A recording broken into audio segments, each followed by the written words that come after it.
C'est une petite victoire que Marie Zallier a obtenue au bénéfice de son client.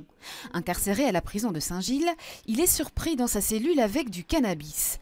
Il fait alors l'objet d'une sanction disciplinaire, 30 jours d'isolement, autrement dit, un régime sévère sans activité commune mais aussi sans visite. Problème, la peine n'est pas prononcée par la personne compétente pour le faire. Pour prendre une sanction disciplinaire à l'égard d'un détenu, sanction qui a des conséquences assez dramatiques sur sa vie en prison, qui est déjà assez pénible, eh bien, il faut être directeur de prison ou avoir un grade équivalent. Et ce qui s'est passé à Saint-Gilles, il s'agit d'une personne qui a pris une décision alors qu'elle n'avait absolument pas le grade. L'avocate introduit alors un recours en extrême urgence devant le Conseil d'État. Dans un arrêt rendu le 23 mai, la juridiction administrative lui donne raison et suspend la sanction.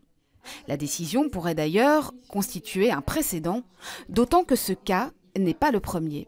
À Saint-Gilles, et ça ressort également de l'arrêt du Conseil d'État, cette même personne avait déjà pris des décisions de manière tout à fait illégale, ce qui n'est évidemment pas acceptable et ce qu'a sanctionné le Conseil d'État. Selon l'Organisation internationale des prisons, ces irrégularités sont fréquentes et se pratiquent depuis longtemps.